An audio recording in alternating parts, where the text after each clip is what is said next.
नमस्कार दोस्तों, आप देख रहे हैं साइनिंग ऑफ 2.0 अनुभव मिश्रा के साथ। और आज मैं टॉपिक लेके जो आया हूँ बहुत ही महत्वपूर्ण, ये इकोनॉमिक को बूस्ट करने का बहुत ही शानदार किसी भी देश को। जैसा कि मैंने कहा था इकोनॉमिक्स में जैसा कि आप जानते हैं कि इसको मजबूत करना है, ठीक है।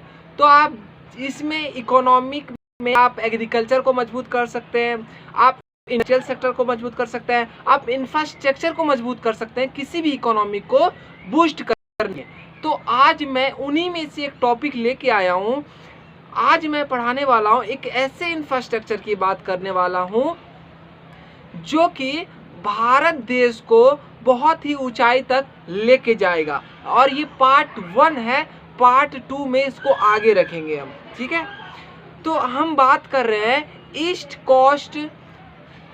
कोस्ट इकोनॉमिक कॉरिडोर की। किसकी बात कर रहे हैं? ईस्ट कोस्ट इकोनॉमिकल कॉरिडोर की, ECEC की बात कर रहे हैं आप, ठीक है।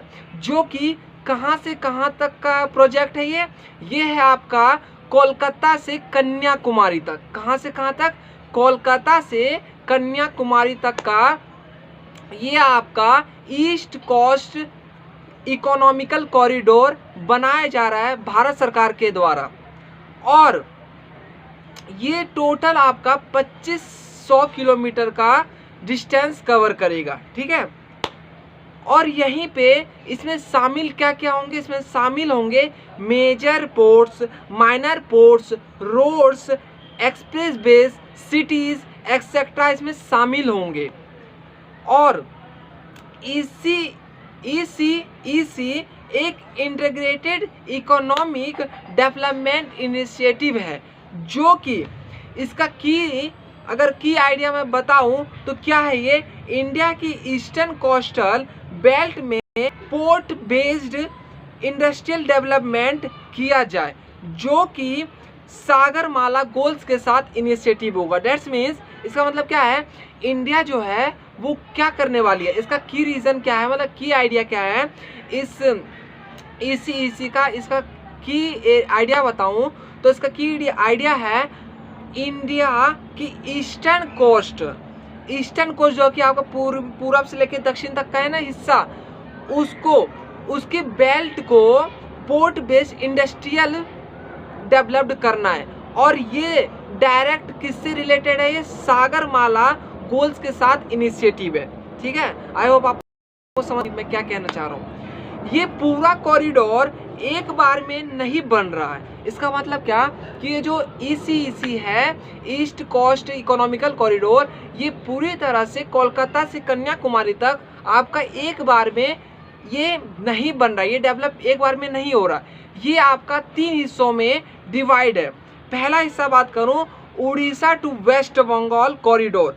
उड़ीसा से वेस्ट बंगाल तक का पहला कॉरिडोर बनेगा। दूसरी की बात करूं मैं, वाइजिंग चेन्नई को economical corridor, wheezing Chennai economical corridor, ये दूसरा है आपका है। तीसरा फेज इसका क्या होगा? तीसरा फेज होगा चेन्नई टू कन्याकुमारी कॉरिडोर, ठीक है। तो ये 3 हिस्सों में बट के ये आपका पूरा ECEC that's means east coast economical corridor का डेवलपमेंट इंफ्रास्ट्रक्चर तैयार होगा। और ECEC के पहले 800 किलोमीटर लंबा विजिंग चेन्नई इकोनॉमिकल कॉरिडोर बनाया जाएगा। इसका मतलब क्या? इसका मतलब है कि जो 3 फेज में बनेगा, पहला उड़ीसा टू वेस्ट बंगाल, दूसरा वाइजिंग टू चेन्नई और तीसरा चेन्नई टू कन्याकुमारी। तो इसमें सारे तीनों फेज में से पहला फेज ये कहते हैं Vizag to China economical corridor. क्यों बनेगा? इसके पीछे का रीजन समझते हैं। VCIC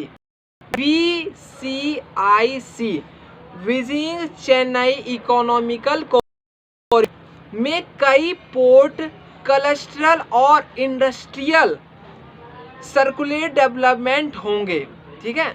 ये क्या होंगे, इसमें डेवलपमेंट होंगे, जहाँ पे आपका chemicals, coals, heavy engineerings, textiles, automobiles, electronics, information technology, IT sectors, IT enabled service से जुड़े इंडस्ट्रियल का होम गार्ड होगा।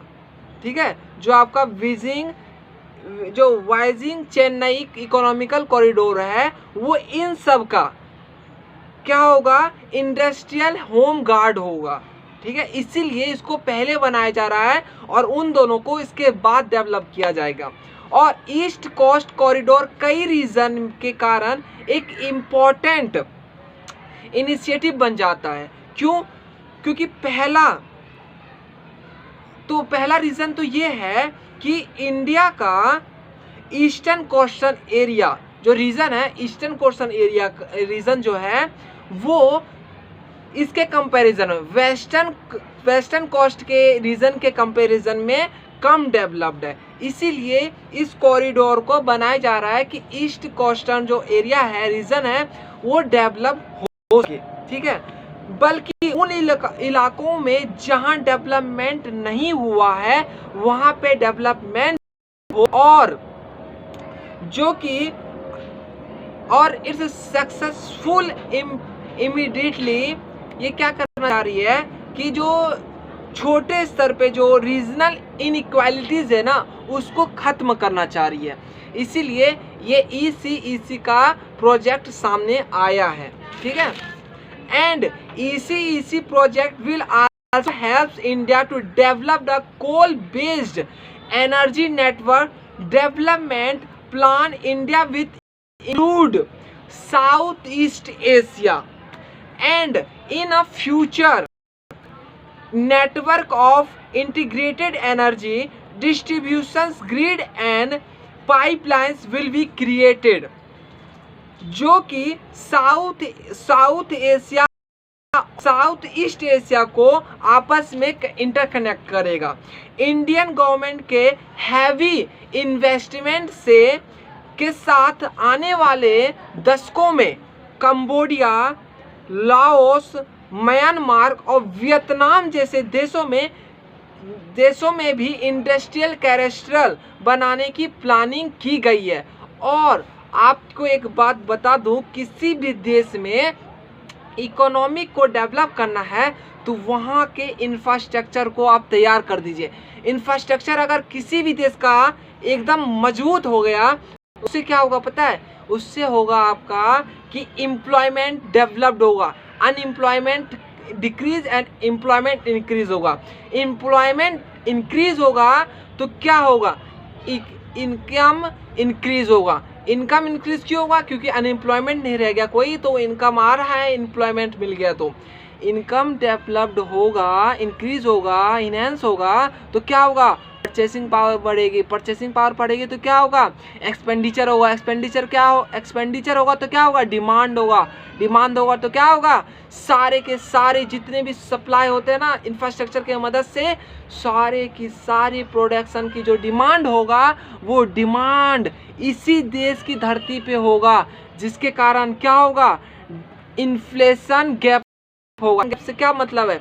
इन्फ्लेशन गैप का है कि एक्सेस ऑफ डिमांड होगा। एक्सेस ऑफ डिमांड कब होगा? जब हमारे पॉकेट में पर्स में क्या होगा? मनी होगा। मनी की परचेसिंग पावर होगी। परचेसिंग पावर कहाँ से आएगी? जब अनएम्प्लॉयमेंट दर घटेगी और एम्प्लॉयमेंट दर बढ़ेगी तो क्या होगा? एक्सेस डिमांड होगी। Excess of demand is a very cute situation in any country and in economy. Why? Because and fulfill the demand by the supplier to produce all the commodity and services in own land. That's the cause of it. Enhance the banking sector, enhance the employment, enhance the land, labor, capital and entrepreneurship on country.